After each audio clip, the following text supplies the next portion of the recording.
গভীর শান্ত জঙ্গলের ভেতরে আলো খুব কম ঢোকে। পাতার ফাঁক দিয়ে সূর্যের আলো মাটিতে পড়ে, আবার হারিয়ে যায়। হাওয়া ধীরে ধীরে পাতাগুলো নাড়ায়, যেন জঙ্গল নিজেই নিঃশ্বাস নিচ্ছে। এই জঙ্গলের ভেতরে বহু গল্প লুকিয়ে আছে। কিছু বলা হয়, কিছু চিরকাল চাপা পড়ে থাকে। আর্য আর মীরা ধীরে ধীরে জঙ্গলের ভেতর হাঁটছিল। আর্যের চোখ সব সময় চারপাশে ঘুরছিল, গাছ, পাথর, মাটির দিকে। হঠাৎ সে থেমে গেল। তার পায়ের কাছে কিছু একটা পড়েছিল। সে নিচু হয়ে সেটাকে তুলে নিল। ওটা একটা পুরনো কাগজ, ভাঁজ পড়ে গেছে, রং ফিকে। কাগজের মাঝখানে আঁকা একটা অদ্ভুত চিহ্ন, আর নিচে একটা বাক্য, শেষ চিহ্নই সত্য। আর্য কাগজটার দিকে তাকিয়ে রইল। এই চিহ্ন সে আগে কখনো দেখেনি। মীরা কাগজটা হাতে নিল।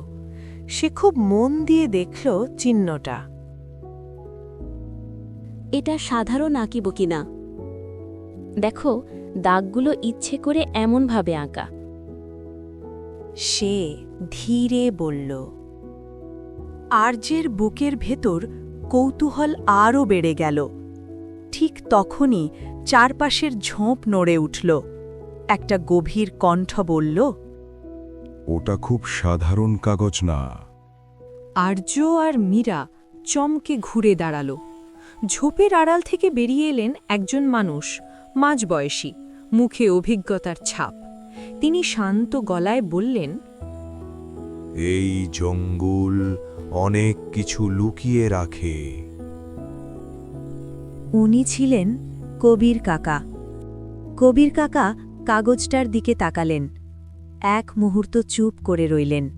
তারপর বললেন, অনেক বছর আগে লোকজন এই চিহ্নের পেছনে ছুটেছিল। সবাই ফিরে আসেনি। মীরা আর্যের দিকে তাকাল। ভয় আর উত্তেজনা দুটোই একসাথে কাজ করছিল। তিনজন মিলে জঙ্গলের ভেতর আরও গভীরে ঢুকল। গাছের গায়ে খোদাই করা একই চিহ্ন দেখা যেতে লাগল। প্রতিটা চিহ্ন যেন পরেরটার দিকে নির্দেশ করছে। জঙ্গল ধীরে ধীরে আরও নিঃশব্দ হয়ে উঠল। হঠাৎ পাখির ডাক বন্ধ হয়ে গেল। পাতার আওয়াজও নেই।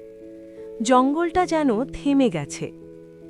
আর্যের বুকের ভেতর একটা অজানা অস্বস্তি তৈরি হল। আর্য এক কদম এগোতেই মাটি একটু দেবে গেল। কবির কাকা জোরে বললেন, দাঁড়াও।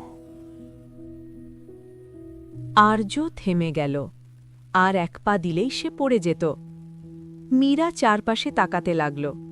গাছের ছায়া, সূর্যের দিক সব মিলিয়ে দেখল। হঠাৎ সে বলল, সব চিহ্ন ছায়ার দিকেই।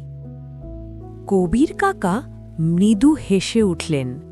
তারা পৌঁছাল একটা বিশাল পুরনো গাছের নিচে। গাছটার গায়ে সেই শেষ চিহ্ন। চারপাশটা অদ্ভুতভাবে শান্ত।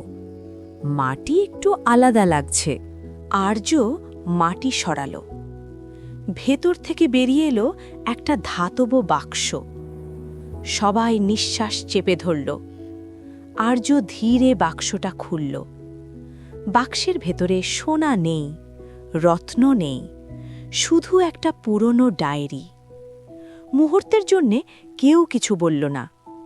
ডায়েরিতে লেখা ছিল, যে লোভ নিয়ে এখানে আসবে সে কিছুই পাবে না। আর্য আর মীরা একে অপরের দিকে তাকাল। তারা বুঝে গেল। কবির কাকা হালকা হেসে বললেন, তোমরা পাশ করেছ। মীরা অবাক হয়ে বলল, মানে? কবির কাকা উত্তর দিলেন, এই জঙ্গল রক্ষক খুঁজছিল।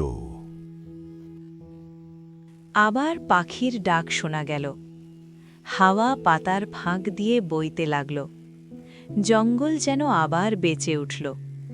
কবির কাকা ধীরে জঙ্গলের ভেতর মিলিয়ে গেলেন। আর্য আর মীরা চুপচাপ দাঁড়িয়ে রইল। তারা জানত এই অভিযানের শেষ হয়নি। কিন্তু গল্প এখানেই শেষ হয় না। এই জঙ্গল তাদের ছেড়ে দিল, কিন্তু চিরদিনের জন্য নয়।